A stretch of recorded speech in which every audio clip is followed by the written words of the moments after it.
something angry, you just let them. Okay. Or But this goes for anybody. Yes, Not in just children. Yeah, in every Okay. single situation. So instead of me trying to like control my child's response in the moment, if it's not an important thing and it's going to obviously cause me, an energy loss, just let them. Yeah. Throw the fit, motherfucker. Exactly, and obviously easy for me to say because I'm not the one sitting there watching. You're not wrong because I was talking to Broc and we were talking about what is it? Is it Skinner, B.F. Skinner? Reinforcement and all that stuff. We were talking, the dogs. That's Pavlov. Pavlov's dogs. I think it was Skinner that was conditioning, and Pavlov that was the bell ringer. Yeah. And so B.F. Skinner, I think, was like positive reinforcement, negative reinforcement, extinction, things like that. And that's what I was telling him. I was like, extinction is the most powerful eliminator of behaviors. Is kind of like just let them. But it's like your kids throwing a fit on the ground. You just walk away, no response. Mm-hmm. They're wanting a reaction, and when they don't get what they want, then the kid's behavior changes. Not necessarily what you're talking about, but they're similar. I mean, it's pretty similar, and that's the applied practice of it. Yeah. Like your wife you ask her about something, she flies off the handle. You don't react. You just let her. You let her. Okay, and then you deal with how everything else happened later. Yeah. But you don't ever respond in that motion. Or never respond in that like specific motion because you're going to be angry. Okay. You're not going to give the real response that you probably want to give. For sure. Yeah. You're gonna have some sort of angry, that's a altered response. That's a tricky one because she's gonna be you're gonna be angry, but she's also gonna be way angrier when you ignore her. So it's like exactly, and you have to let her. You have to let her get angry and let her get annoyed, I guess. Yeah, that's the whole point. Interesting. Because you have zero control over it anyway, and you're going to be mad, you're going to be confused, you're going to be, what can I do to make her feel better? Yeah. I actually did do that kind of wrong. No. Is this my fault? Did I make you mad? Yeah, exactly. No, none of that gaslighting, none of the victim blaming bullshit. It's never your fault, fellas. Yeah. It's always Stop wasting energy worrying about what's right or wrong. Yeah. Fixing the situation is a pretty easy way to say it too. I think the idea of your reactions or you trying to control, I guess that's the best way I'd put it. You trying to control your environment and everything that's going on is the energy waster. And it's an interesting one because, I mean, really, you're going after what I would call inner peace, sure. More than anything else, like being at peace anytime, anywhere. My favorites were Viktor Frankl has a book, Man's Search for Meaning. He was a psychologist, psychiatrist, whatever, and went to Auschwitz and like lost his wife, lost his entire family. He was there and like he finally was freed. And it was kind of like, how do you get through something like that? And how do you, what's your meaning? And essentially it was like, if you have a strong enough purpose, you can do anything. Yeah. And his purpose was that in between the stimulus and the response, there is a little bit of space for you to choose how you react. Sure. How to, to let them or whatever it is. And that was is that you can change your attitude in a situation. You can choose whenever we have nothing else, like in Auschwitz, in the Holocaust, you have nothing in control. The one thing you can control is the way you respond to other people, or the way that you react to a situation. And I thought that was really interesting. Dude, it's obviously very easy to talk about and hard to do, but sure. That's more or less it. There's always going to be things that are going to aggravate you, and there's almost always going to be there's things of that nature that are out of your control. Yeah. You have a choice to let that bother you or not. So I would take it a step further and say the practice of, and I wouldn't call it meditation. You could call it prayer. You could call it meditation. You could call it sitting quietly, but getting to know yourself. Like there's that old know thyself at the, what is it in Greek and like the Delphi or something. It's like know thyself is like the thing that's inscribed above it. Right. And that's been the thing that all the philosophers and all the gurus and all the mystics have said is know thyself. Yeah. But that's really what you're trying to do. You have to know what your buttons are and how you're going to respond for you to choose something else. Because I think most of us are so automatic. Somebody says something, boom, I feel angry. Dude, and then I get back even reading the sentence, I thought about so many times. I'm like that. I was like that from the sentence. Really? I was like, oh shit, I don't like this. Yeah. Because it removes it. Like there's like an excuse that it kind of removes. You know what I mean? Like there's a decision that people are making, and everyone wants to always act like they're in a situation. You want to know? I got pushed into the situation. Yeah. I'm acting like this because outside stimulus, like you have a choice. You're 36 years old. You know what I mean? Like no one's making you do anything right now. The best way I've heard that described is that there's a juice that you get out of the situation. and it's the letting go of the juice that you actually are able to finally let go of whatever it is. So, somebody does you wrong, and there's some juice. Whenever you think about it, it gives you something to be mad at that person, right? And there's this juice, like you're juicing it for all it's worth. Like, let me get all of that stuff out from this situation that I'm mad at this person for. Where it's actually like, if you could just give up the need to like juice it, just the juice is what you're getting out of it, right? Because when you're mad, there's something you're getting. We don't stay mad or stay sad or without a story in our heads, without like something that we're believing about the situation, getting out of the situation, something like that. Sometimes it's self-righteousness. Sometimes it's I'm better than you, and that's why I'm mad at you. Do you think there's such thing as toxic motivation? Yes. Because what you're making me think of right now, what you're saying is like Michael Jordan, sure, or Kobe Bryant, who would find little minute things that they felt like they were wronged over and hyperfixate on them to give them motivation to become better at their craft. Sure. I mean, motivation's motivation, man. I don't actually think, you could have good ones or bad ones, but Michael Irvin used to say, like, if he didn't run across the middle in the slant in the NFL, like you always get hit really hard when you do that. Like he would say, like, I'm going back to the hood if I don't run across the middle. Yeah. And you know what? He's in the Hall of Fame. Like Jerry Rice, probably the greatest receiver of all time, used to talk about how he was terrified of failing, about how he's, people were in the stands, like the most like 8-year-old stuff. Yeah. And we're talking about like the GOAT receiver. So people do things for a lot of weird reasons. I think as long as you're motivated, I don't know if there's any good or bad. There's probably positive and negative, but I don't know, man. I think if you got to put food in your family's table or you got to do something, it doesn't really matter how you get there. Is there constructive and destructive motivation? Probably. Okay. That's probably a really good way to put it. Okay. I would put that it's, I have such a problem these days trying to pigeonhole somebody's actions, like Michael Jordan or somebody like that, like is the top of his game and he's great. And some of these people, LeBron James or somebody like that might be all about themselves, self-glorification. I play this because of X, Y, and Z reasons. But you don't ever know the intent for somebody with the actions. And I think the intent is what matters, like why, which would be their why, right? Why would Michael Jordan take, one little thing that he felt wronged on and use that as fuel? Or likely is because of the goals that he had set out for himself and the intent that he had set for when I play basketball. It's going to be like this. And I don't think that's, we praise it and we laud it in society that these are the most successful, best examples of how to live your life and things like that. And they are in one area, but that kind of thing also means that you have to be very narrow focused, that kind of thing. So I don't know. I think it's a hard thing to go back and forth on. It's a really good point, to be honest. Everyone talks about Michael Jordan. It's like, he's a horrible father. Yeah, horrible father. Yeah.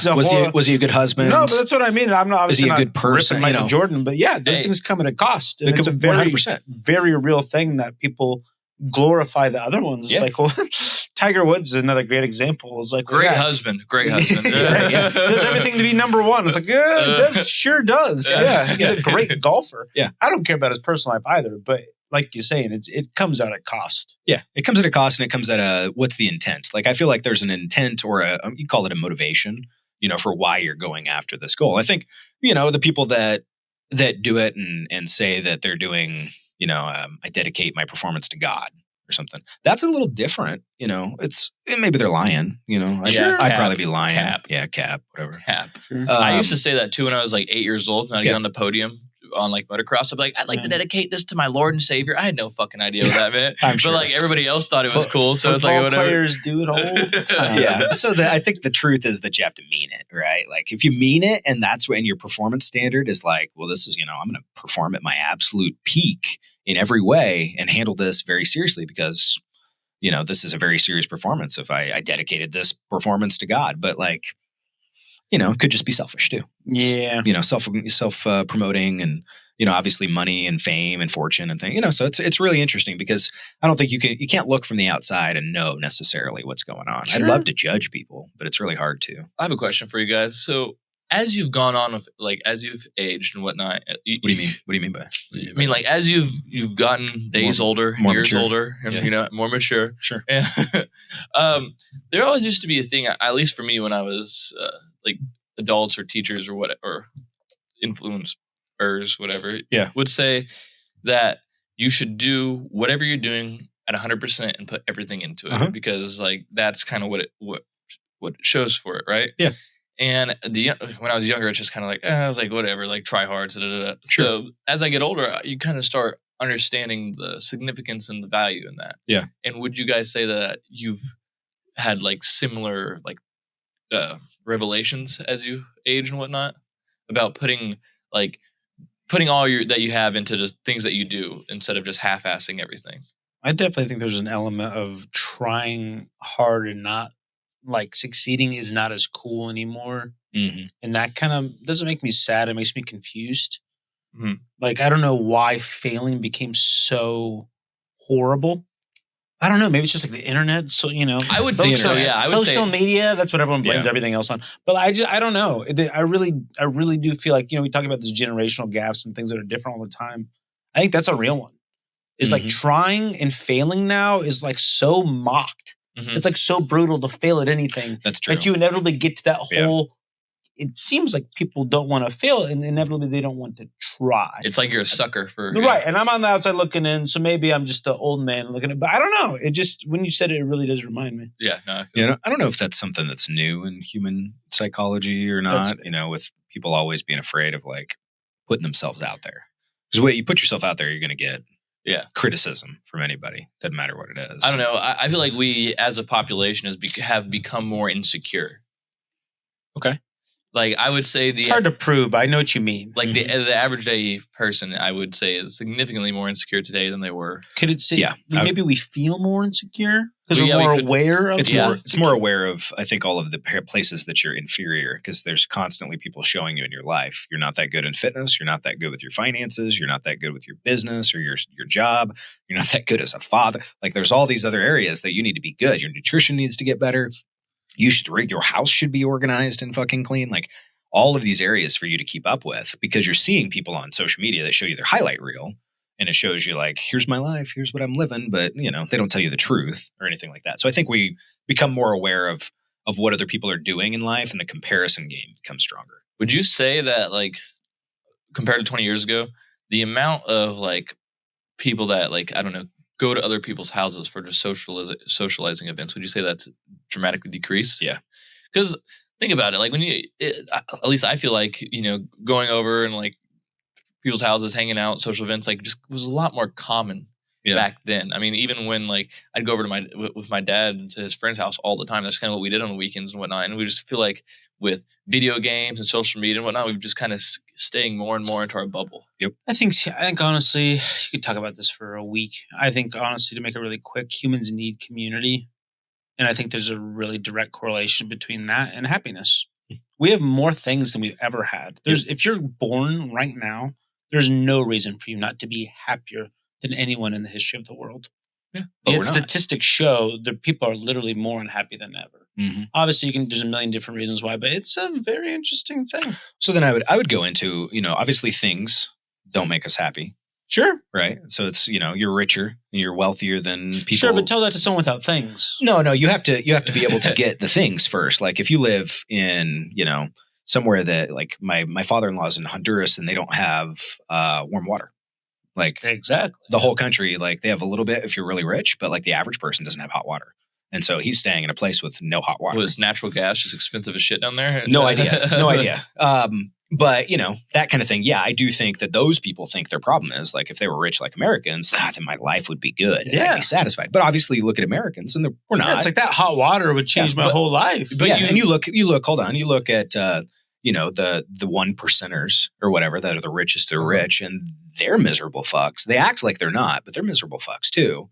And so you just have to question: is it accomplishment? Because it doesn't seem like it's accomplishment. Because I see some of the most, lauded businessmen out there and the most professionals in their industries are miserable and they're not happy. They're rich and they're not happy, so community, could be a little bit more, but accomplishment could be relative too. Accomplishment's relative, but many people accomplish their dream goal and then they're not satisfied with their life. Like they think that like, once I achieve this, then I'll be good enough. I'll have succeeded. I'll have do X, Y, and Z. And then they get it and they're just like, oh, it only lasted for a day. It's like buying a new car. Yeah. New car's exciting for like a week. And then you're used to it. It's the same shit. See, I feel like that's very like true with tangible things, right? So when you're measuring your accomplishment with tangible things. Okay, give me another example. Okay, so I'll give you an untangible example. Okay. There was a UFC fighter. His name is Israel Adesanya. Yep.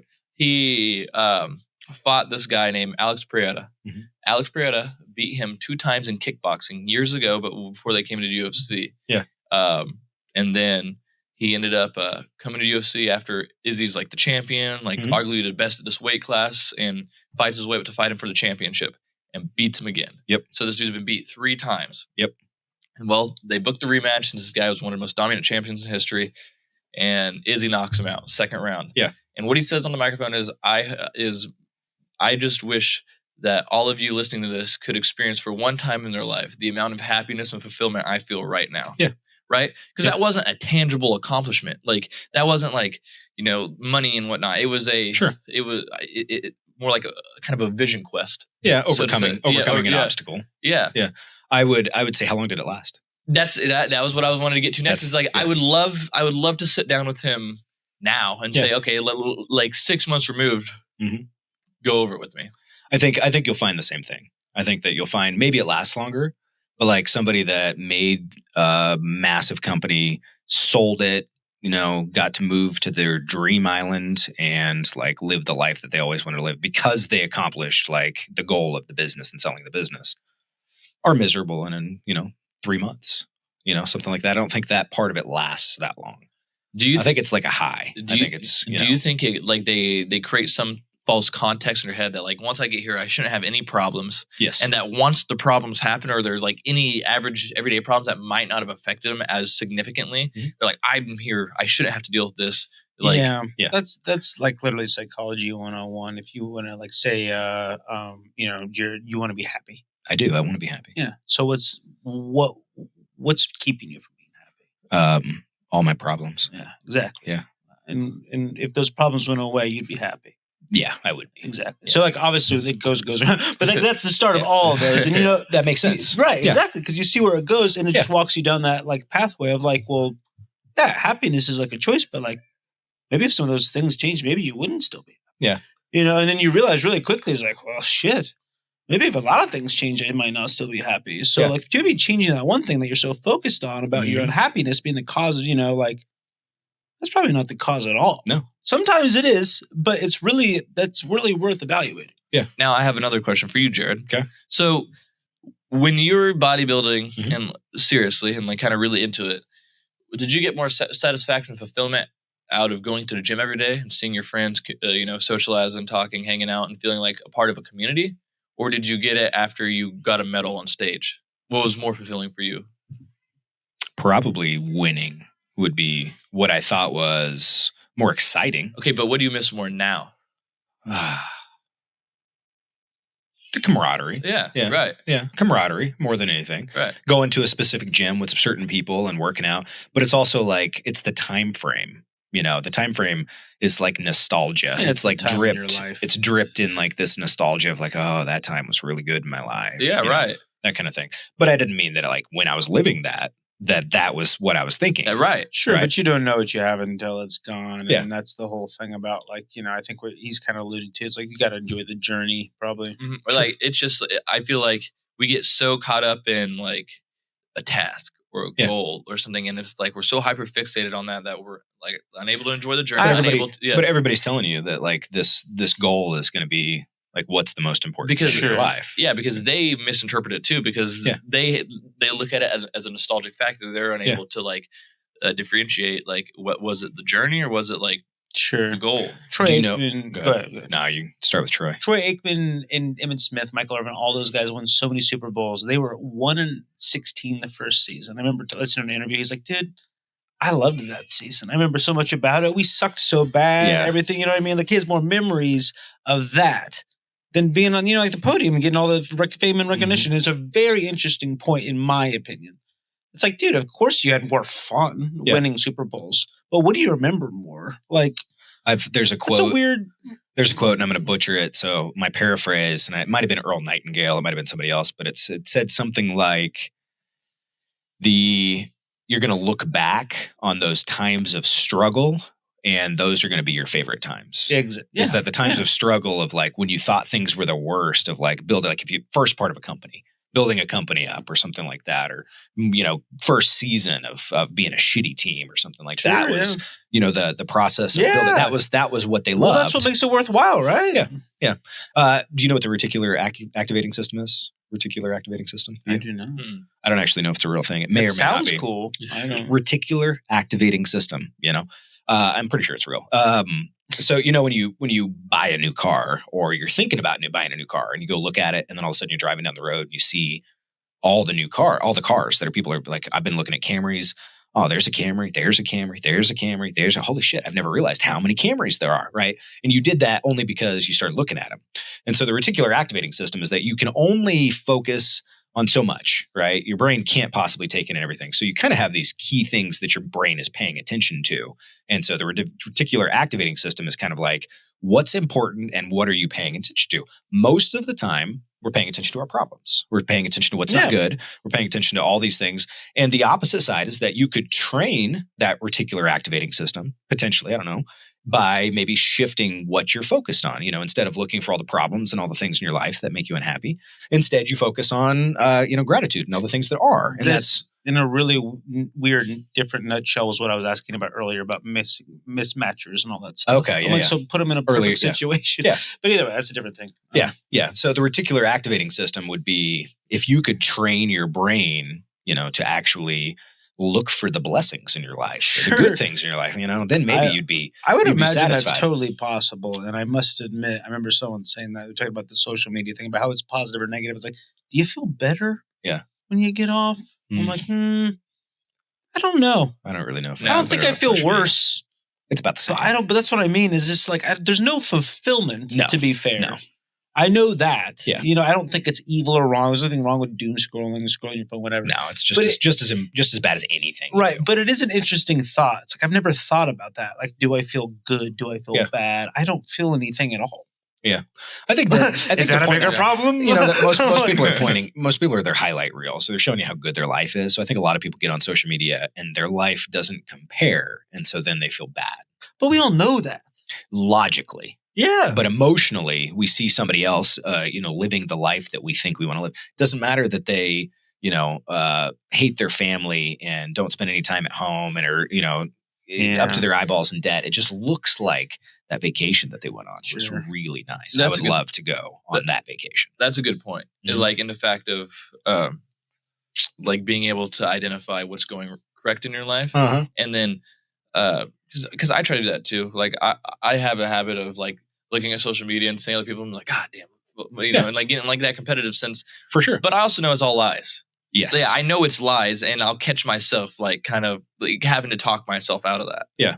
And so, realistically, I don't think a lot of people do realize that as much as you guys think. No, probably not. I think a lot of people think that what they're seeing on social media is their people's lives and whatnot.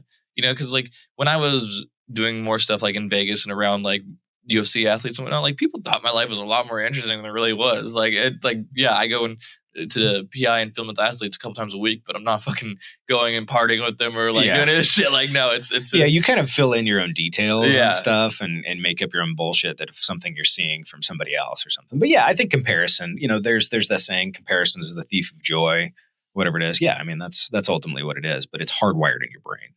Like this is how humans have survived for so long, goal-oriented, survival instincts, had to achieve things, had to, do all these different things. Sure. No, you're totally right. I think it is a choice eventually though. And if it's, some people are more than fine with it, but sometimes it really does kind of trip you out. It's like, well, why does that person have like more or less ideas? Like, I don't know, man. But you can get that anywhere, not just social media. Yeah. Yeah. It's just like, what did I do wrong to not be put in that situation? You know what I mean?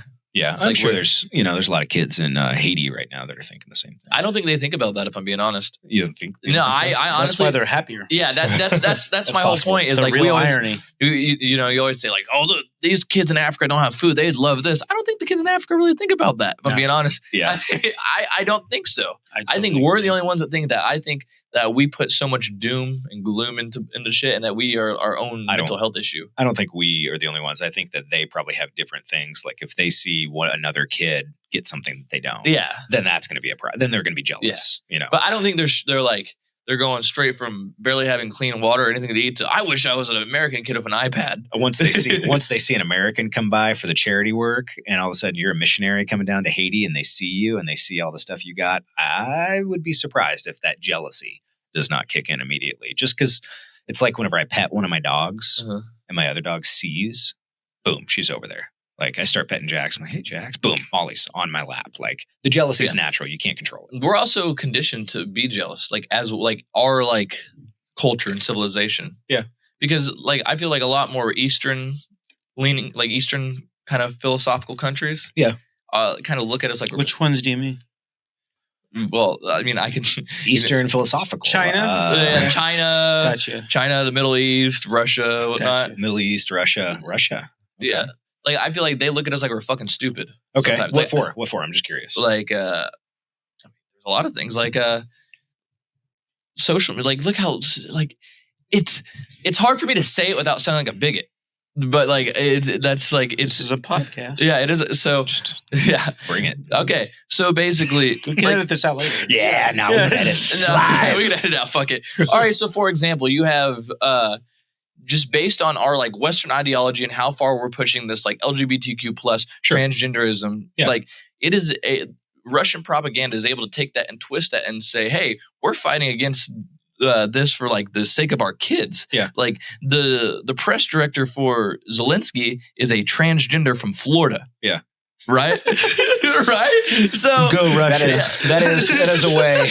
Yeah. I mean, the propaganda there is very, very easy, I think. Yeah. So they're taking that and saying that because realistically, Russia is a very Orthodox Christian society. Okay. That like they're I don't have any knowledge in this way. I think you're right. Yeah, no, they're a lot more Orthodox Christian leaning than we are. Okay. So they look at like all this stuff going on, like trying to transition kids against their will as minors and whatnot, they think is evil and they think it's ridiculous. So they're able to paint and project these images in which we, as a majority of a country, no matter what the media tries to like project to us, saying like, "Oh, you're the minority for thinking this way." No, we're not the minority for thinking this way. We all know that you shouldn't be able to mess with kids. Yeah, you should not. Yeah, messing with kids is pretty until they at least have the prefrontal lobe developed. Right. You got all the shouldn't be a controversial statement. You got all the shit with the Epstein list and all the connections with our politicians and our celebrities doing shit with kids. Yeah. Like, what do you think the propaganda that they're pitching over there is? I think what you're missing is that you're just not over there, so you don't know what's bad about those places. Oh no, I know. I know that you know they're bad, but like you said something originally about how the Eastern philosophical countries were comparing to us or something like that. Yeah. I was just saying that I think they likely have their own set of problems that are huge flaws. We're just not privy to them. Yeah, no, I don't live in India, so I have no idea what the Indian problems are. My whole point was I don't think they're concerned with us. Okay. I think as Americans we have a narcissistic. Oh yeah, I think that point's right. Yeah, I think as Americans we have a narcissistic view about ourselves that we're the main character and that we think we are the main characters. We are, but there's also different elements to the I'm the main character in this situation, guy. You're the NPC. It's super hard to narrow that stuff down, but yeah, there's all sorts of stuff. We definitely have the complex everything is about us, but we are the straw that stirs the drink in a lot of things globally. Oh yeah. When we had but not for everything, to be fair. Federal Reserve dollar, notes were used across the world as the world's currency for different things. And so, I mean, we've been not in the next 10 years. We've been in there for a while, so yeah, I imagine they were thinking about us all the time. I don't know. I don't like. For example, like Naomi Parks. Have you heard of that girl? No. She escaped North Korea. Okay, is that the one that ate dirt and stuff? Yeah. So I'd be interested in asking her, like, on a daily basis, as she's starving, eating dirt, like surviving, how much did she think about being an American kid? No, that's fair, but you have to also consider that they don't have the access. So I would say it's more fair to say, what is a kid with social media in a first world country? How do they compare it? That kind of thing. I think that's probably more, and not that they necessarily want to be Americans. I I don't know. I like America. I don't necessarily want to be another. People don't want to be American. People want our shit. That's fair. Yeah. No. The ideal of the American society is what I really think what bothers most people about the immigration issue. Oh, really? Yeah, dude. Most people, I don't think most people actually care about people coming here. It's the fact that the people coming here don't give a single fuck about what we do here. Okay. Yeah. That's how I view it, dude. I've been down to Texas. People love Mexicans. Sure. It has nothing to do with, seriously, it has nothing to do with who they are. It's the point is that when I talk to people, it's like, well, they don't really care about what happens here. Yeah. You know what I mean? Like, there's a reason there's an endless waiting line for here, France, all these developed countries, because we'll give them stuff. Yeah. No one goes to Germany because they don't give them anything. They're like, hey, come work. Yeah. Yeah. Thanks. We'll put your ass to work. No one wants to go to Germany. Yeah. I'd wait in the South, like Rio Grande, to come over here too. We give them cell phones, backpacks, clothes, a job, you have just a location. Airline tickets. So that's the question. The question you just answered is, why was immigration so good for America up to a certain point? And then why has it changed to where now immigration is a negative for Americans, where people are coming over? Because for a long time, the borders were open and you could just come to America and become a citizen and everybody was cool with it. And then at a certain point, we closed the borders. Now you have to go through the process. What changed? Well, the change is that we gave you free shit for coming. And whenever you get free shit for coming here, you automatically are more drawn to coming, but not producing. Whenever you come and you don't get free shit, you have to produce. You either get a job, you have to make money. You have to do Germany, you have to produce. Switzerland, like they do have some immigration. Yeah. But you're getting to work. It's almost like a work permit. I think if you got rid of some of the basic stuff, and we're getting into politics a little bit, but if you got rid of the welfare programs and birthright citizenship for a lot of the immigrants, I think that you would have lesser problems with illegal immigration and people giving a shit about it too. Like if they came over in massive numbers and they weren't getting free handouts from the government, they weren't getting flights to fucking New York, they weren't staying at these hotels, but they just had to try and make it like anybody that came to America, I think we'd be like, all right, good luck, man. Yeah. Good luck. Well, there's also enforcement. There's all sorts of things. Obviously, it's a huge issue. But yeah, you just drop the benefits. Get rid of the cell phones, the Obama phones, get rid of all that plane stuff. tickets. Get rid of the plane tickets. Like, come on, the free trips to New York, bro. You get rid of if you have a kid here, you're a citizen. It takes away a lot of the reason to come here pregnant too. It's a huge stuff like that. topic. There's a lot of those. Have you ever seen that gumball thing? Mm-mm. Oh, damn it! It's out in the weeds, but I'll show it to you off camera. Both of you guys. It does a really good job of explaining how America can't solve the world's immigration problem. Of course. But it does a really good job of putting each gumball's like 1 billion people or 1 million people. It makes it very easy. Okay. Yeah. But all that to say is I think most people don't have a problem with immigration here. It's the fact that it seems totally unregulated. Yeah.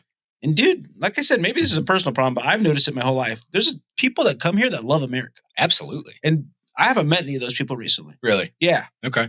Like, it's not the America is not the reason they're coming. The free stuff. That's what I'm saying. Is like no, like this isn't like USA #1 for like land of opportunity. No. I don't hear that anymore. Yeah. It's like, oh no, like we get stuff. Yeah, that's here. Interesting. Like we can stay here for an extended period. I was like, no, yeah, I agree. Like growing up, it felt like I had neighbors who were Hispanic.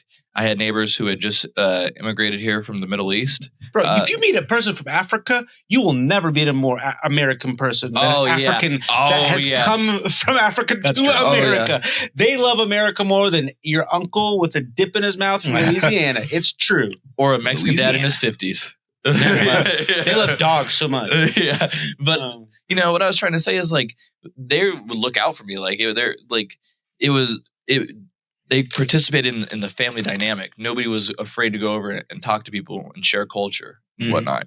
And now I feel like everybody's so afraid to offend somebody that we don't want to share our culture. Not here. Not on the Nut Club. Not here. Not here. Like maybe I am. I'm scared. Yeah, I'm scared. Yeah, I mean, there's instances of people like just saying outright how they feel and just getting completely canceled for it when there's no there's no victims in it. Like there's no you just say this is how I feel based on religion, based on certain things, and just getting completely people. You're turning into what you were originally trying to fight against. Yeah. Right. So it's kind of crazy. Yeah. I think everybody's tired of the state of things currently. We're all just like, okay, can we just grow up? Yeah. sometimes just go through the change that we need to go through and mature a little bit. Sometimes you just need to like throw on your headphones and go resolve some stuff in the gym, you know? Yeah. But it's the same thing we were talking about, looking at all the things that you can't control and looking at all those things that you can't control, and those things upset you and cause you problems. And in politics is the easiest place to put your emphasis on like everything you hate and what's wrong with the world and why the world sucks and why things are going bad for you and things like that. And I think the answer is probably just to ignore it and just live your life. And, don't let anybody tell you what's going on is going to stop you from whatever you're wanting to do. And quit thinking that just because you make a whole bunch of Facebook posts about some topic that you have no like idea what's going on, any relevance or relates to, and then decide you're just going to go ahead and attack other people for it. Like at that point, you're just bored. Yeah. And you just need to find a hobby. Yeah. It takes an interesting person to be able to actually hold both sides of a conversation and think about both with an open mind. Yeah. And I think most people are unable to do that.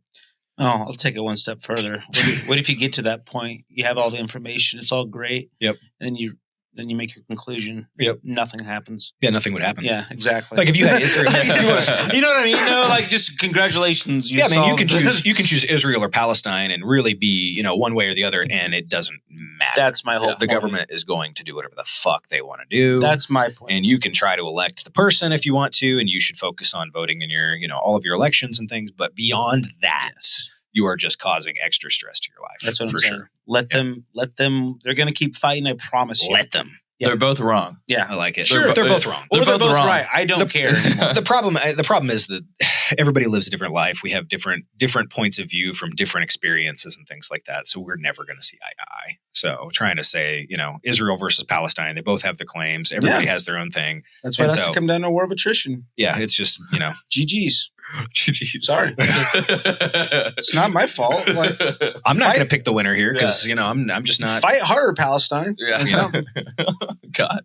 So they just, these other countries are just going to come in and help defend them here in a second. Eventually. But then Big Brother has to come. World War III. Well, here we come. I was watching something and it was this old CIA spy, retired CIA spy, and he's basically like, dude, like World War III has already started. Yeah. Like when, like when World War II and World started, like did it really feel like we're at war over here? Maybe not. No, not really. Like, yeah.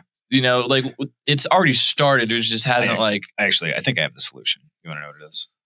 More Israel protein powder. Israel, Palestine.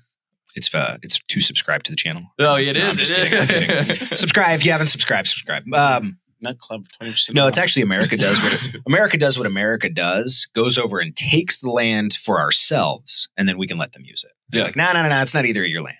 Sorry, guys. You fight too much. Like my kids. Might actually solve this one. Yeah. Yeah. Well, sorry. America's in charge. Sorry, but this is our land now. So there's no resources over there to use. So unfortunately. I don't actually know. Well, they seem to give a shit about it. Well, they got some figs over there, I think. It's actually, I was about to say, ironically enough, I know you were trolling. There's a ton of resources. It's like the most fertile area, right? Yeah. Well, I just meant like the Gaza It's like the fertile crescent is right over there, isn't it? Yeah, we got Mesopotamia a little bit more inland. Yeah. They got the fertile crescent, there's the birth of humanity over there. There's an obscene amount of like fruit and vegetables that come from that region. It's crazy, but it's true. That's crazy. Yeah. Interesting. It's hella fertile over there. Hella fertile. Fertile. Do people still use fertile hella? AF Is the question, right? I don't think so. I think I just brought it back. AF was one of those. On Hella God was one of those. real. On God. Yeah. Then we got the now. I'll skip that one. Yeah. I'll skip. Yeah. I'll be on the other end. It's like a black socks. You don't like black I'll socks? be waiting on the other end for that one, bro. Yeah, not a black sock guy. I don't fucking think so. Sorry. Are you wearing white socks right now? Of course I am. Like a fucking American. Only white, huh? I will be waiting on the other side. You know what? Okay, where'd you buy your socks? I don't. You don't buy your socks. My socks. It's Costco is the answer. If anybody wants some good socks, Adidas socks at Costco is really good. You look like grandpa in your black socks. I actually got black and white, so we're good. I don't see color. These no, they're just black, white, and gray. Sorry.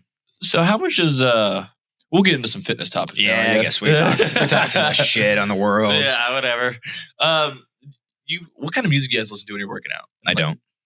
Fucking weirdo. I know. We can go through that. I'll let you guys talk first before I chime in with all the stuff that I like to listen to. Depends, honestly. If I'm really actually trying to get after it, I'll do the stereotypical hard rock, rap, just the angry stuff. Anger. You think anger cranks up your energy? For me, it does. Okay. But there's, if I'm actually, I used to go through the Arnold like a motivation ones about like having a goal. Okay. Like listen to motivational stuff while you're working out? Having a purpose for what you're doing. Yeah, there was a guy that used to make these Machiavelli motivation videos on YouTube or something. They were really huge there in like 15 years ago. Nothing gets me more motivated than the last 20 minutes of Marley and Me. Yeah, dude, that's the best. Yeah, listen to WAP. I'll never watch Marley and Me again. Dude, that movie makes me cry every time. Yeah, I'm not going to watch it. Dude, I cried like 4 times during It's a Wonderful Life. Like I don't even watch this. That's a tough one. It's good, man. Like it's like tough. George Bailey really gets those screws put to him. George Bailey, and it's like when all of his friends at the very end come and they're like, he's short $8,000. Like, here's all my savings just for you, George. I'm like, George Bailey. Yeah. So Odd Lang Syne, baby. I have to, I'm conflicted because on one side I want to hide my tears from my family, and on the other side I'm like, they should be able to see the tear roll down my cheek during It's a Wonderful Life. But I mean, that's a caveat. Back to music. So it's a beautiful film. It's a great. I will watch it every year. I think was it you who said they hadn't seen it? I haven't seen it. I meet people every year. You gotta, you gotta watch It's a Wonderful Life. So which bands are you listening to? It's motivation, it's hard rock, it's rap. I'll still listen. Top three. Give it. Creed, 3 Doors Down. Oh wow. God. Stained. No, I'm just kidding. Man, you're just talking to my childhood here. Yeah, so many people in the middle school, high school. I'm super old school. I'll go Metallica. I listen to like Snoop and Dre, like The Chronic, that album. Pretty much like anything else angry. That's it. I like to listen to the song that goes, I can only imagine. Yeah, and that is definitely what my life will do when I know myself. I don't know the words. I was about to say, it's pretty obvious you don't know the words. That was pretty close, though. It was good. That one, man, nothing gets me more motivated than I can only imagine. Yeah. No, when I used to listen to music, and I do agree, music will give you a much more effective workout. Like if you're listening to music, it's like taking a pre-workout. Like you will work out harder, especially with the right kind of music. Mm-hmm. You'll work out harder, you'll work out longer, you're going to get a better pump, you're going to be into the music. But I still don't listen to music. So I'm a seminar book, something kind of guy. Some people think it's cheating.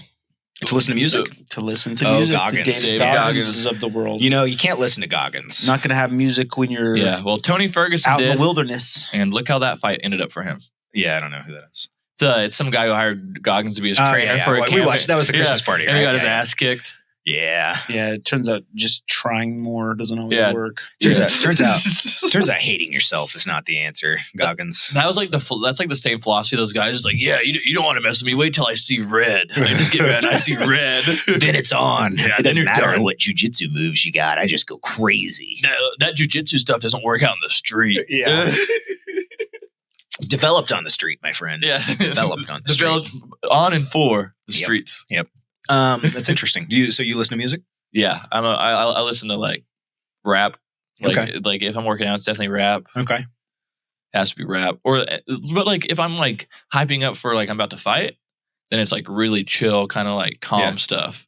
See, I like music, but I have a hard time because there's so much I want to learn, and I only have so many hours a day.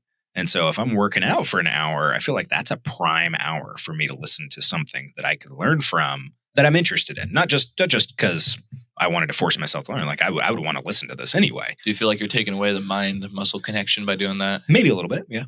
Yeah, it's harder. It's much harder, especially in the beginning. Like I remember listening to the Harry Truman biography, and I was like 50. God damn it! Yeah, it was bad. Nothing gets your dick harder than Harry Truman. 50 hours on Audible that I lifted. That was like a month of workouts. I think more than a month because 50 hours. I wasn't there for 2 hours, so it was like 2 months of workouts probably. Day 29 of the Truman biography. Well, it turns out Truman's a shitty president. Yeah, he was horrible. They used to dress up as a girl as a kid. Yeah. I could have saved you a month of your life. Hey man, I just wanted to know if he was a good president or not. No, we should have had George Wallace. Not. We should have. So what happened was, No, I'm thinking of I'm thinking of another one. I was thinking of the Kennedy assassination. I was thinking that's embarrassing. Yeah, I was thinking of George Wallace because originally George Wallace was Kennedy's vice president. Okay, and he was actually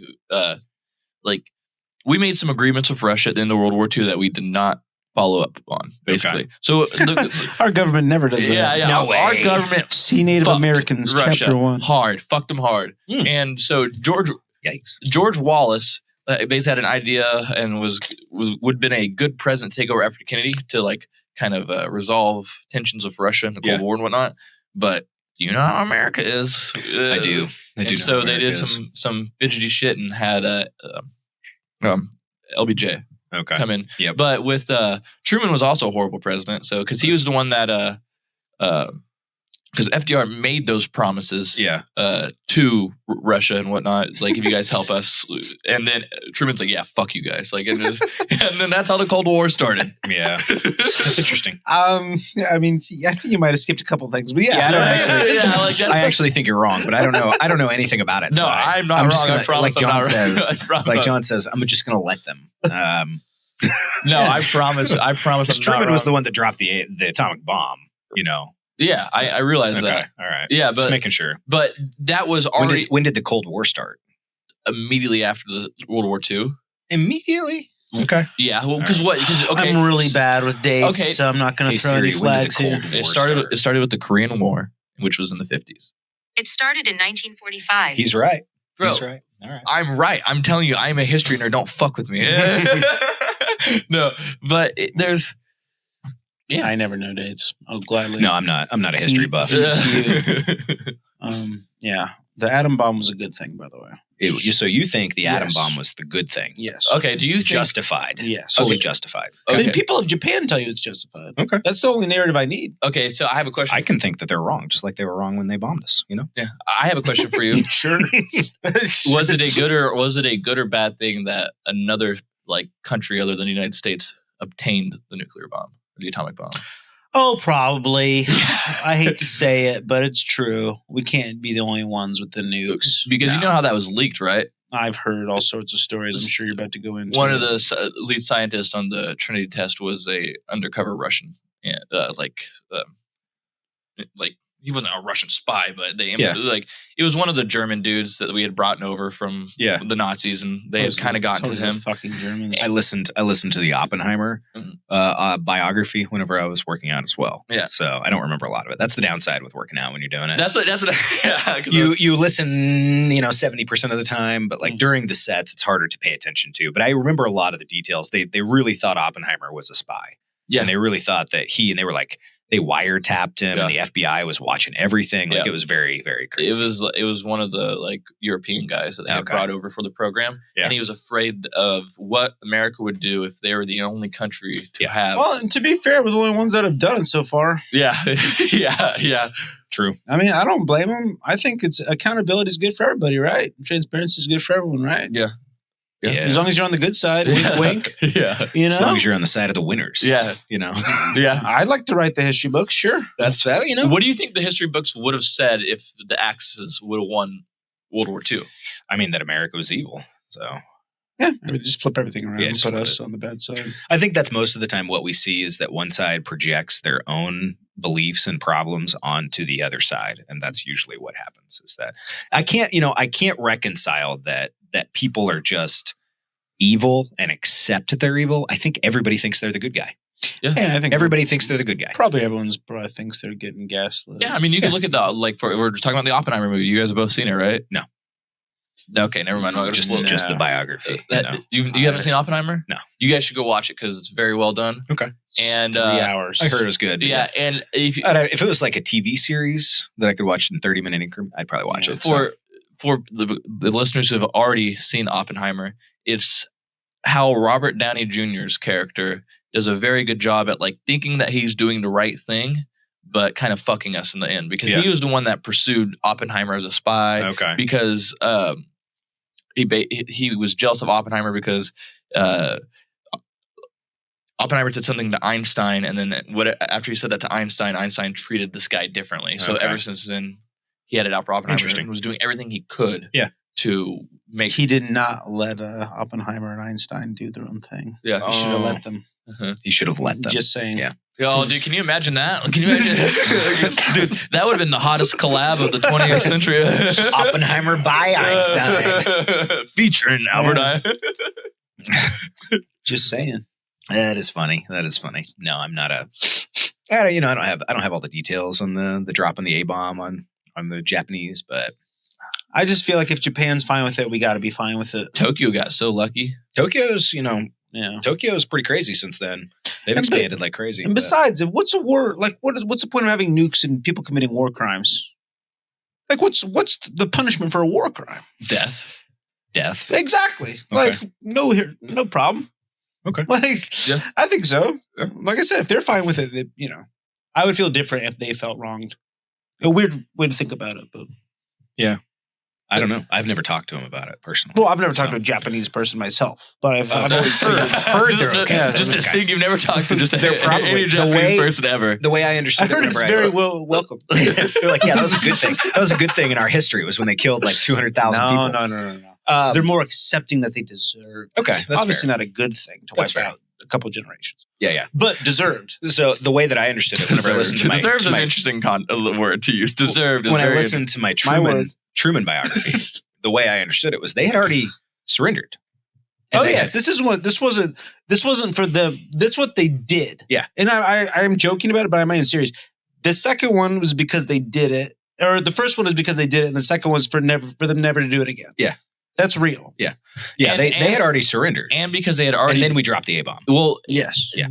A majority of the reason that we dropped it still was because we wanted data on what it would do. We had no Mhm. fucking idea. That's fair. We had no idea what it was going to do. So we're It like, was- you know what? Fuck it. Let's But to your surrender point, are you saying that were a bunch of innocent people that died? Yeah, I Or think is it was that- in the middle of a city. So Yeah. Yeah, I think so. yeah. I think that maybe I think if I lived in that city and I Oh, yeah, wasn't, that's- I would. And I that died. sucks. I'd be like, yeah, I'm an innocent. And I didn't like support the war. accountability sucks. Yeah. Well, no. Yeah. I think what it came down to. I agree. What it came down It to. sucks. I'm gonna give you the reasonable side. This is why we actually did it, right? The reason we did it is because they surrendered, but it was a conditional surrender that they would get to keep their emperor, and that was the surrendering terms. Like we get to keep our emperor, but we surrender, and we just said, yeah, fuck you guys, and we just dropped the A-bombs on them, and that was okay. We surrender unconditionally, and that was why it was a conditional surrender.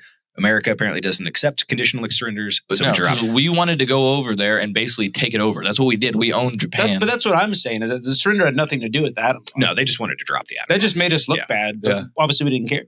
No. America's just great at this stuff all the time. maybe don't bomb.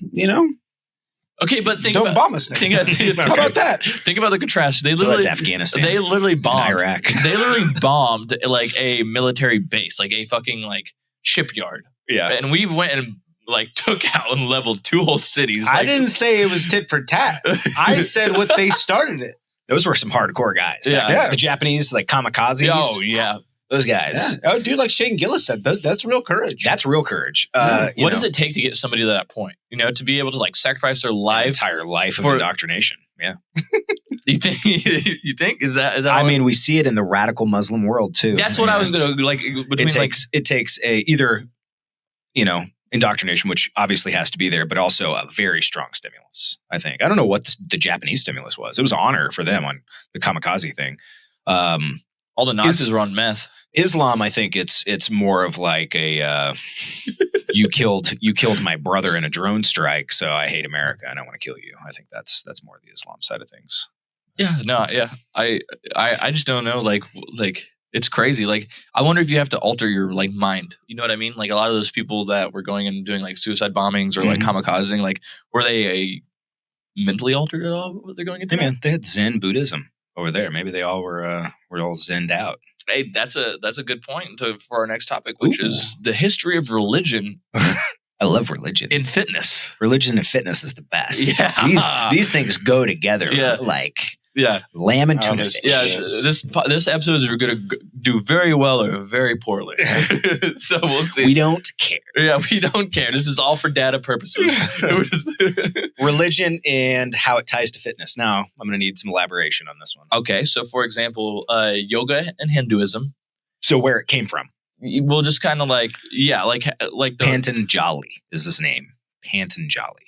Pantanjali. Yep, that was the guy that came up with yoga. Pantanjali. Pantanjali. I mean, I could be wrong. To make a actual observation about it, to be fair, I'm almost positive every religion, I don't know about Islam, I know Buddhism and Christianity have tons to say about keeping your body in good shape. Yeah. Islam too. Yeah. I believe Judaism. Yeah, you got Sure. Tai Chi and Taoism. You got Sufi. Sufi whirling. Sufi is a subsect of Islam. Gotcha. So Sufism or whatever it is, those are Muslims. But I would. It's like a subsect that they practice like a little differently, and so they do the whirling. So whirling dervishes, where they just spin and spin and spin and spin and spin and spin. That's part of theirs. That's the Sufis. Like Christians and fasting. Like people have slightly more credible. It's more credible. Okay, I think you think that's more credible, dude. Tobias, the whirling dervishes, dude. I can't believe you're comparing people not choosing to eat to people spinning around. I don't know, man. It's a religious practice. I think I know what it is. I think I get a lot more of a psychoactive effect from spinning around than I do from not eating. You just go long enough without eating. That's the goal. The psychoactive effect. Yes, whirling dervishes wins. Yeah. Interesting fasting. competition. What is the reason for fasting? I'm not advocating for anything. You said it makes more sense. Well, for sure, but you'd probably realize more something. credible. Yeah. What's the point of You'd probably have fasting? time to think more. Okay, that's fair. Interesting. Yeah, because your brain wouldn't be. What do you mean? You could be spinning and thinking. I don't know. You got Judaism, and they're just like holistic health practices. Okay, like what you eat and how you wash your hands. Yeah. Like, it's not fitness based though. It's health and fitness. It's health. We're stretching a little bit here. So those got enmeshed together, like cultural with religion. I think got meshed together. I don't know if washing your hands, if God really cares about washing your hands or not before you eat. I've met him and he does. The Jews think that he does. So maybe he did. There's. I mean, you got the whole body is your temple thing. You got you can only do what your body's capable of. Like, I don't know. I don't think that specifically it ever says like you got to get jacked or anything. But I think there's always a premise of taking care of yourself so you can help take care of other people. Okay. You think it's for other people?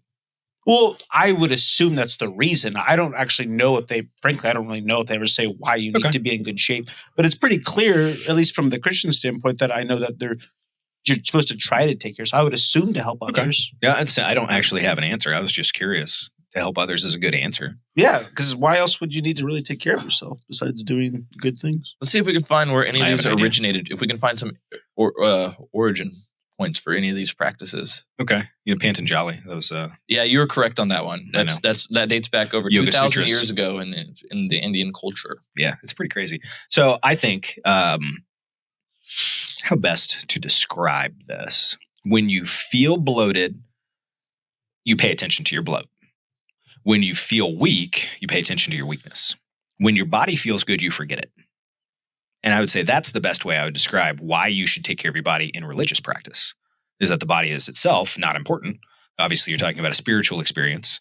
Your body's an antenna to God. Yeah, some sort of receiver or something, I guess. It's way more profound than I figured. It is, especially from Broc. Yeah, and you don't want anything to mess with your frequencies or being able to get messages. To give you an example, in Indian culture, I don't know if this is current India a few thousand years ago, because the stuff that I've read, they have different types of foods that you eat because the tamasic foods, I may be saying these wrong, I read them, tamasic food slows you down. So it makes your mind work slowly, makes you tired, makes you want to sleep. Rajasic speeds you up. Spicy foods makes you hot, makes your body like go crazy. And then there's the one that's in the middle, sattvic, I think is what it is, sattvic food. And that's the one that gives you a clear mind. And their goal is that you eat these sattvic foods and it helps your mind be clear. You do yoga because then you condition your body, you get it in shape, but you're also conditioning to clear your mind because you're getting through the postures that cause pain, and you're able to build the strength, but also to use your brain or your mind to go beyond the pain. And is that what yoga is? Is that just putting you in positions that are uncomfortable? Traditionally, it was a method of getting your brain or your mind to go beyond your body. Yeah, we actually said it earlier. It's talking about how you have to completely ignore everything else. Yeah. Like no matter what. Like you should be able to meditate in theory. Yeah. Sitting right in between Jared and because it doesn't matter where we are or what we're doing. You can reach inner peace, like no matter what, wherever you are, whenever you want. The practice of yoga, comes in with taking care of your body. Because when you take care of your body, you are causing less problems for it that would disrupt you from whatever, taking care of other people or, your devotional practice to God or something like that. Fasting is different, I feel like. It's a little ascetic in nature, kind of intentional suffering to keep your mind on God. Yeah, that's what I mean. The focus. That's the whole point of fasting.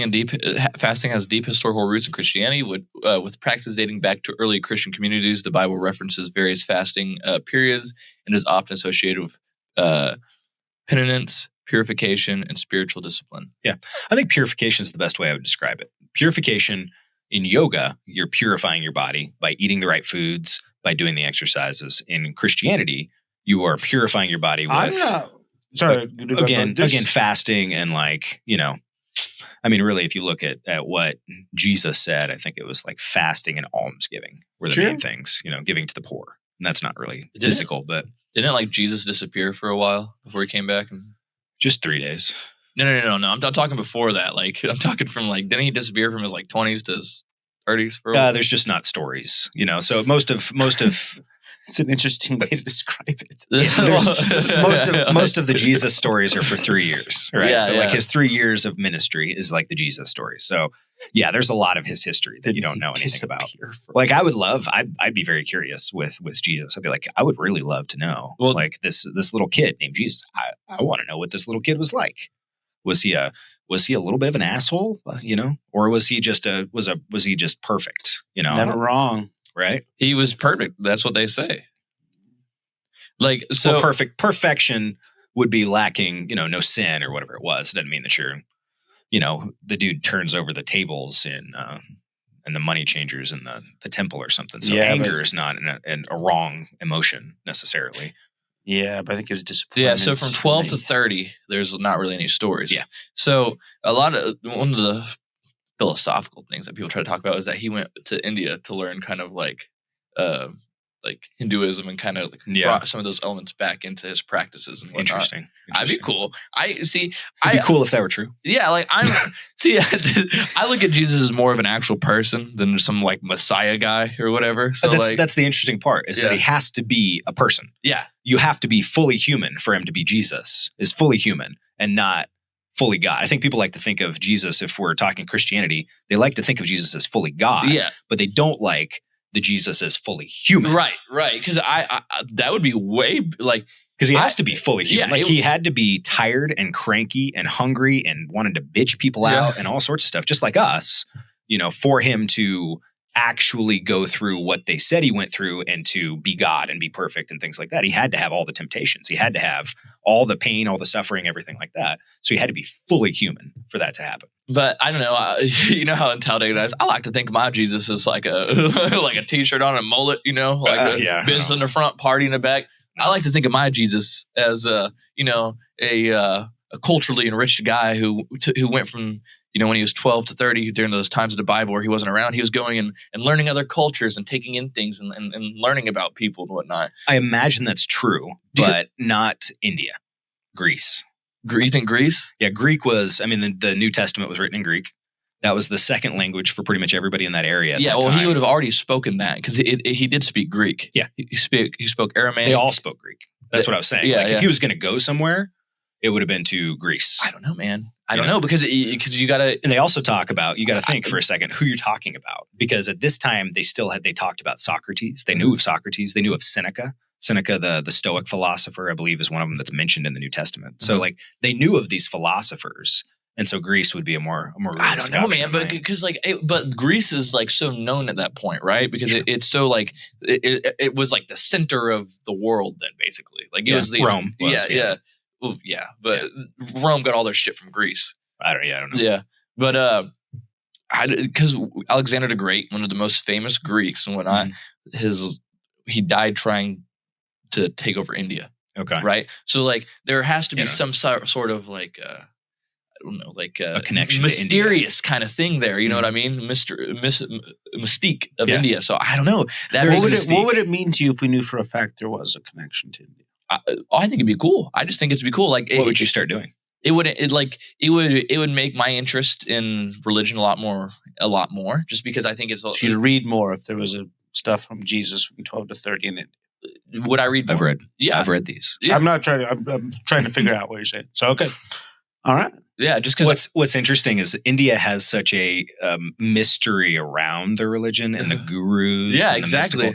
And it's very much that like, I know something you don't know kind of thing. The problem that you've seen in India is that all the false gurus. Yeah. And like how much they've fucked people and like stolen and ruined their lives. And like for somebody to put their full faith and trust in a guru to then find out that guy was a fraudster, like happened all the time, but it would destroy your faith, it would destroy your person.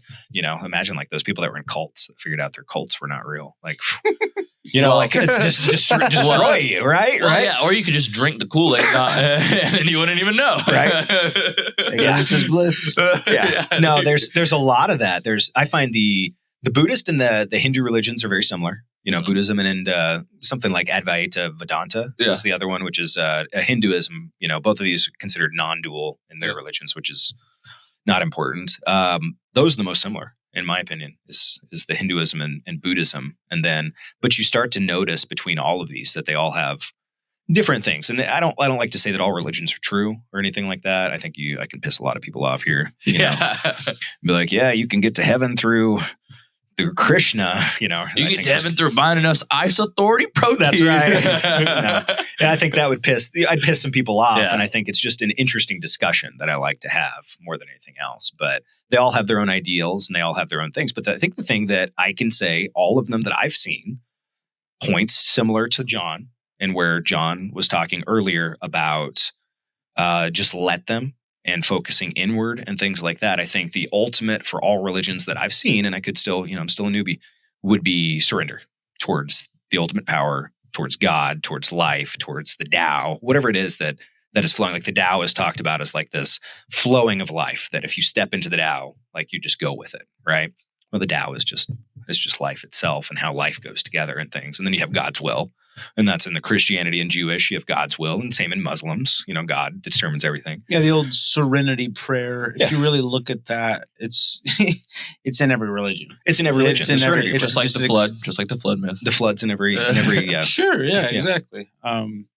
Yeah. So there's a lot of similarities to it. Yeah, I think that's in different ways. Yeah, I think that's the thing that I find most interesting. And to go back to John's question earlier, like what would be the difference of like if I did know that like Jesus went to India? Sure. Like, and it would at least bring to me a more like realistic, holistic, like religious experience. Yeah. Because like I don't know, it's like almost like you got your Christianity and Hinduism, and it's like you got Marvel and DC, and like these characters can't like cross over. It's like, I don't know. Realistically, I think these characters kind of do cross over a little bit, and it's just sure. I mean, if you have to think, the best way I like to put it, and we get this turned into I just turned religion into like DC and Marvel. So sorry if I offended anybody with that, but the best way I like to describe it is that the experience of God would be filtered through each person.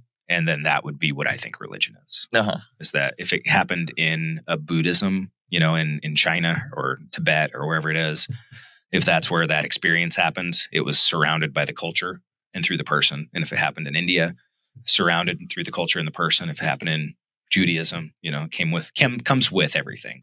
But the experience of God would be beyond thought, beyond explanation, beyond the ability to tell somebody else what that experience would be like. So you can only use things that are not that experience of God that you're trying to tell somebody else about. And the only way you can do it is say, well, if you live your life like this and you do all of these things and you believe this and you put your faith in this and you trust this, you're on the path, and then it's not up to you. Then it's up to God to give you that experience. And so that's the way I look at the religions. It's like people being comfortable with being powerless or not being in their hands. Yeah. Yeah. But to truly hand over every concern for yourself, like it's like there's in Jesus says something like, those that want to save their lives will lose it, and those that give their lives for me will find it. And it's like, you can't be concerned for your own life. If you are concerned for your own life, you are not doing what he says. And that's also in other religions where that level of surrender would be trust the higher power, the serenity prayer, trust that everything would go well. That's, I think, what I Why find the is most it when interesting. there's similarities in other religions, it's always disproof for Christianity? I don't think it's disproof. There's nothing disproving Christianity. No, I know, but I think there's a lot of people that use it that way. Oh, 100%. What do you mean? Can you rephrase that? Sure. So like when I'm saying like there's a lot of things like the serenity prayer, I feel like people's automatic things like, yeah, dude, there is a lot of other things in those religions. Yeah.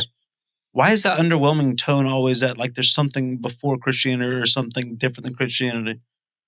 Or am I just putting my own? I think it's because Christianity is so dominant in our area. Is it just Western people? Because Western. that's always the response. Christianity is Western. But have you ever noticed that? Yeah. Really? Like no one says like Muhammad, damn it. Yeah. You say God, like you say Jesus. Yeah, you say Jesus. Yeah. You say JFC. You never. I just don't understand why it's always been like that. And I guess when I get down to some of these discussions, it just seems so obvious to me. Not that you did it, but it reminded me of it. You're fine. Is when people say it, it's always like an element to disprove it. So it's just because it's so dominant in our culture. My intention wasn't to disprove anything in Christianity. No, I know. Yeah. Okay. I think it's because it's dominant in the culture. I guess I think the dominance in the culture, and with the dominance, and for so long the dominance of religion over people's lives. Has Christianity been the like most dominant religion in history? Probably, but if it's so dominant, it's kind of like whenever I was in school. You know, we were in school and they told you to tuck your shirt in. And sure. I'm like, fuck you. I do not want to touch it. I'm going to keep my shirt untucked because you told me to tuck it in. Imagine that's Christianity in the 50s and they're telling you how to live your life. And everybody's going, no, fuck you. I'll live my life however I want. So the thing they rail against is the Christian culture. And that's why I think that you see Christian culture as something people rail against. That answers the first one. Yeah. I guess the second one to me is it's always fascinating that like, oh, there's elements in every other religion. It's like, couldn't that be just as good of a logical argument that Christianity is? Sure. You know what I mean? You could say all of them have a piece of Christianity, and Christianity is the full one if you wanted to. I'm not even trying to say Christianity is good or bad. I'm just saying it's weird to me that's always the measuring stick, that it's always against. Yeah. I use it against Christianity because most people speak and know Christianity. Like sure, we talk about Hinduism. That makes sense. He has no idea. I mean, you have no idea about Hinduism, Buddhism. I do not. Even Islam, things like that. Even things that were Jewish or Christian in nature, like we talked about. That's fair. Casting lots the other day. Definitely the one we're most familiar with. Yeah, most familiar. So I use that as something to gauge things against more than anything else. If you were knowledgeable in Advaita Vedanta, then maybe I would point in a different direction or something like that. See, I would love to have this conversation again, but I'd love to get like a Christian and a Jew, or sorry, a Muslim and a Jew in here. Yeah, let's just go and give me a Buddhist. Like, let's get it all. Let's get the whole. It's a good idea. Like, I would love to do that. That'd be because I don't know.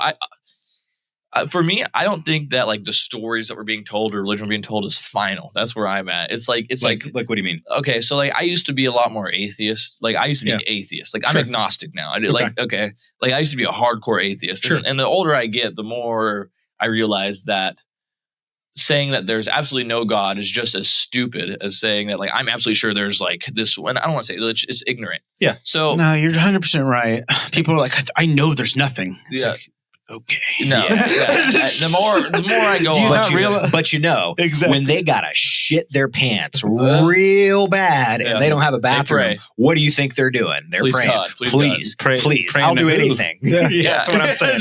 And I'm about to shit my pants, and they're praying. Like that's it. It's interesting how that'll happen. I'm like I said, I don't follow religion, but I pray. I don't know who I'm praying to, and I identify that while I'm praying. I'm like God, Allah. I think God's good. Yahweh.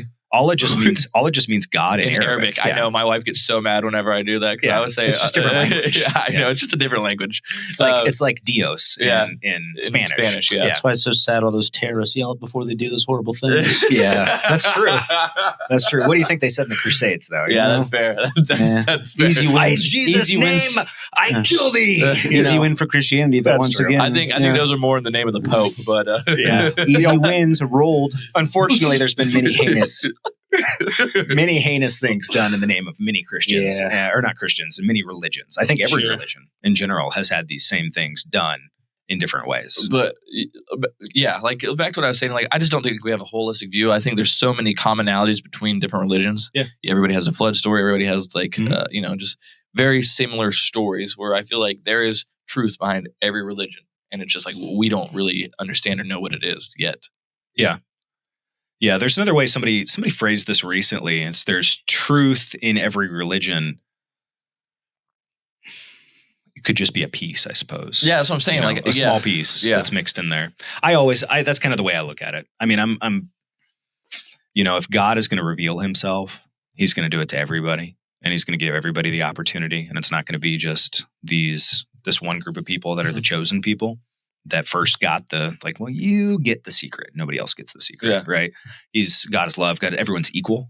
And so I feel like everyone would have the same opportunity. So the religions, I have a hard time with the religions and with Christianity and things like that, because Christianity is very specific on you have to believe that Jesus is God, that you're saved through Jesus, and that is the only way that you're saved. And other religions don't have the same criteria for the most part. No.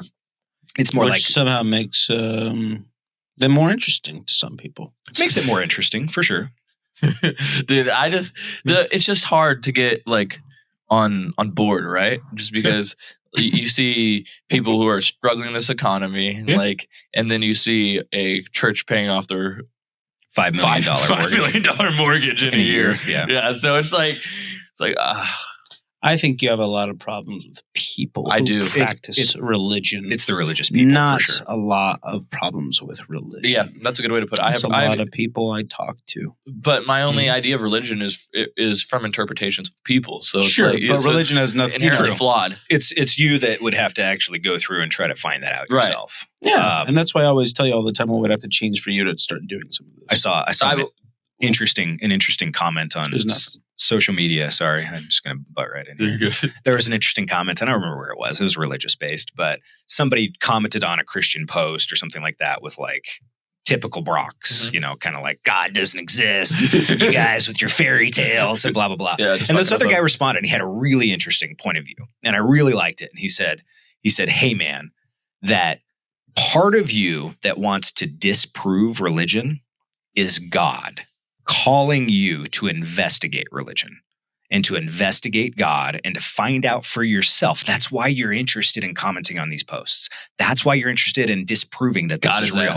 Is that God is actually pulling you closer to him through these things. And if you'll just follow them, you'll actually start and get on the path. And I was like, that's a really interesting thing. The prodding of hatred towards religion could actually be God himself prodding you to say, hey, come on back. That's why as a believer, sometimes when I meet people who are so positive that God doesn't exist, I'm like, awesome. Yeah. It's if you're passionate. Now what? The agnostic. You know what I mean? What are we going to debate, friend? Fair. If you're positive, I'm positive, sweet. Why are you still trying to persuade me? Yeah. You sound like the one that aren't quite sure, aren't you?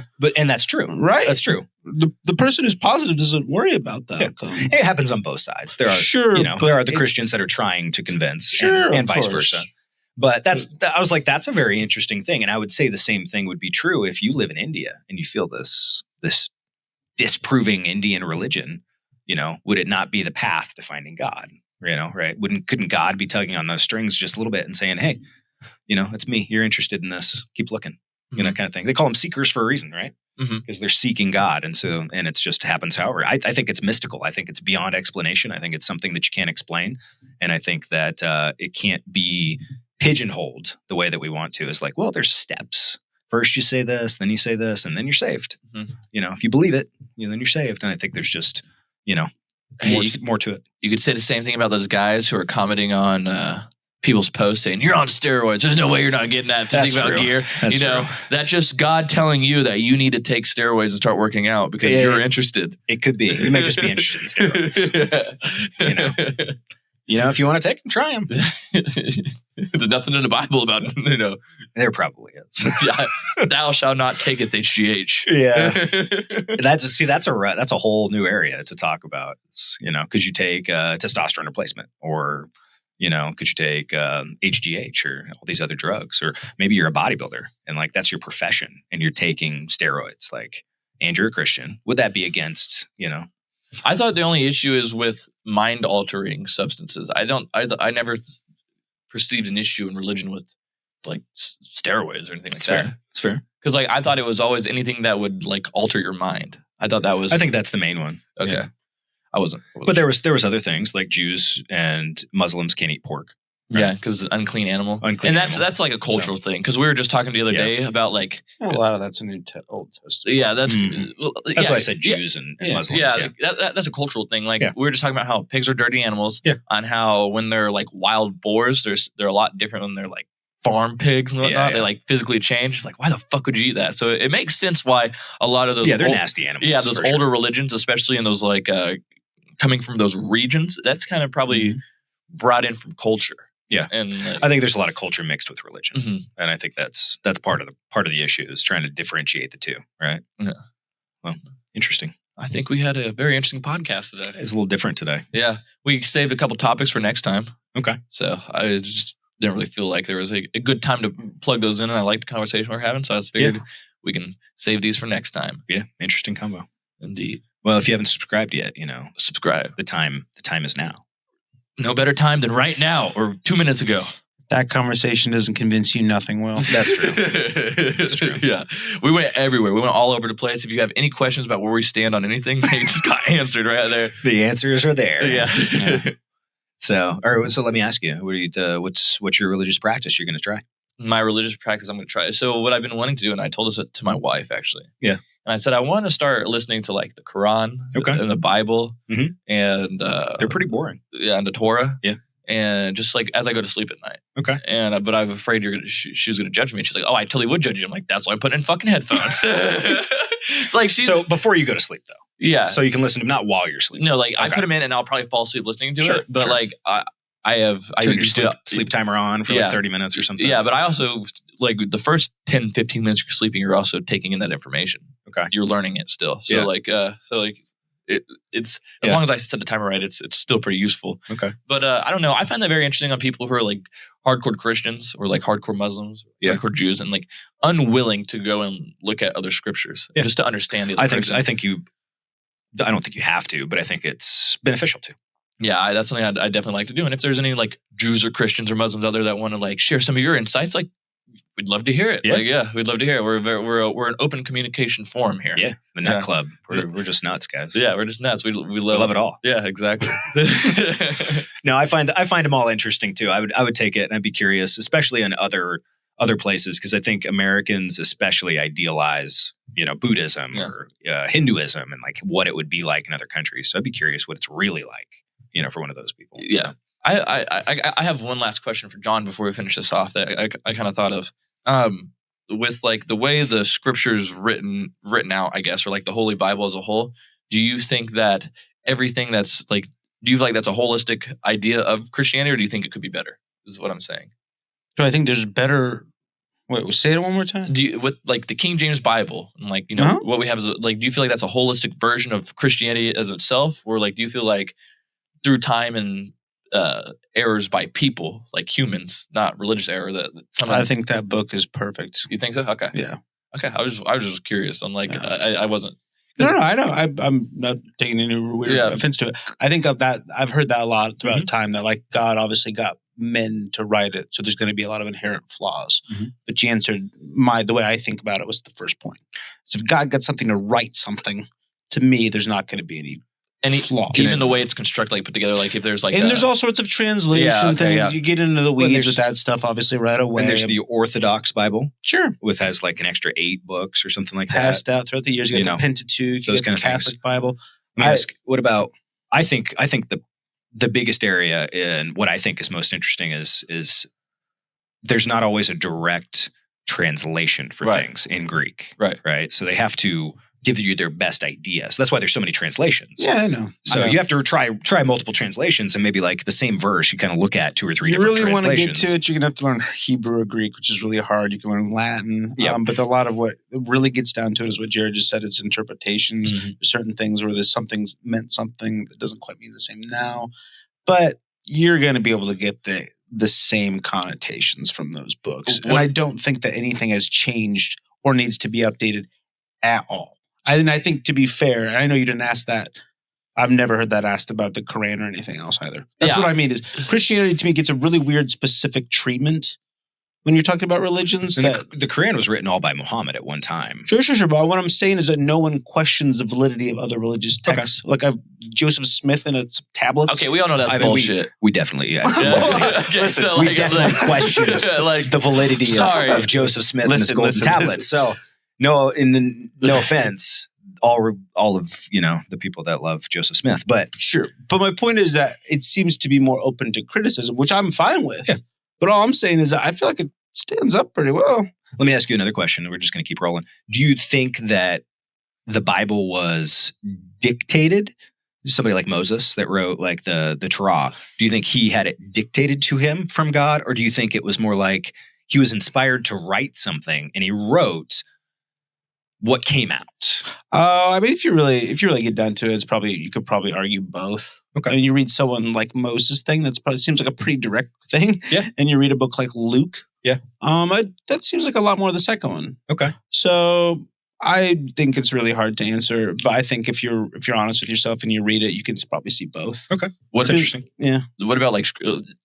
I had one last question with like the scripture thing. Like, so, like, what about like scriptures that have been left out, or like? That's a great one. There's one at the end of Luke that literally they'd say like, we're not. The Bible says that. I don't know if you know that, but they literally say in the Bible that I read New International Version, we're not positive this is actually from Luke. Oh, right. Yeah. Like, there's a pretty good chance that this is from chunks. yeah.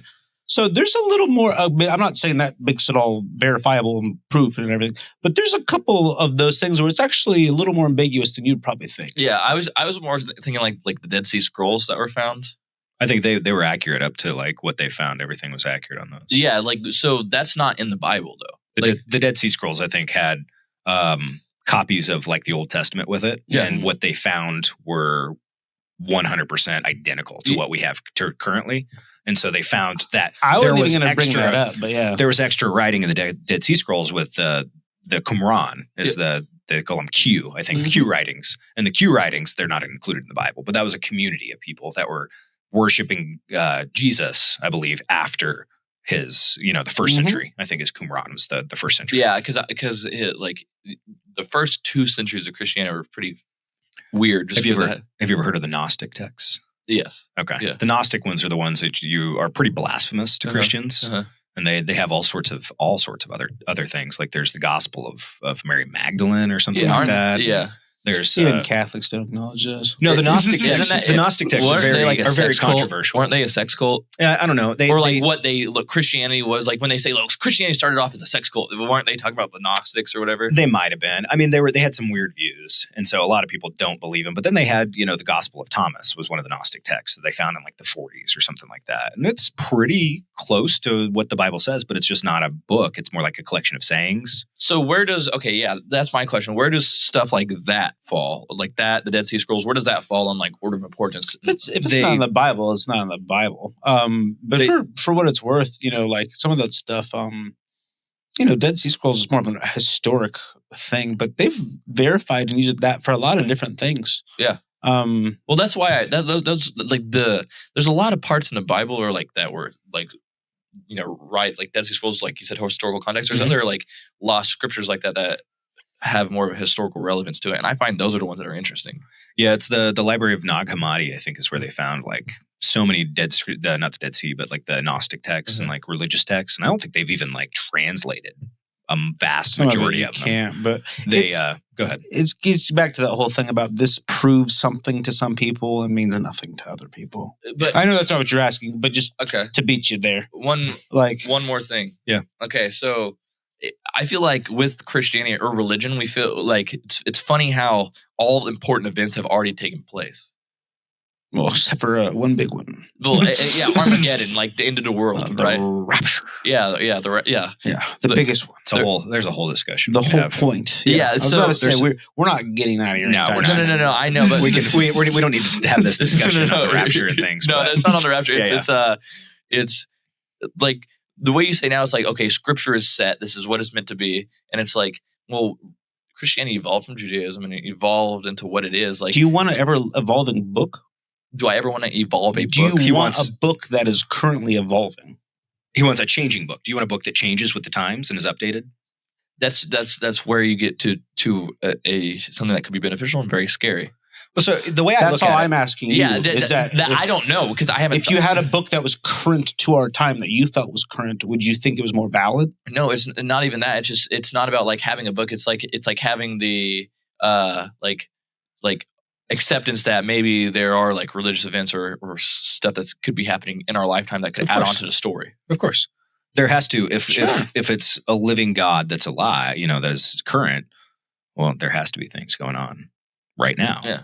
And there were prophets back then. Yeah. There have to be prophets now. That's what I'm saying is like we've gone 2,000 years without any prophets or whatever. So like I think there's a difference in culture. Prophets were very prioritized back in the Jewish culture.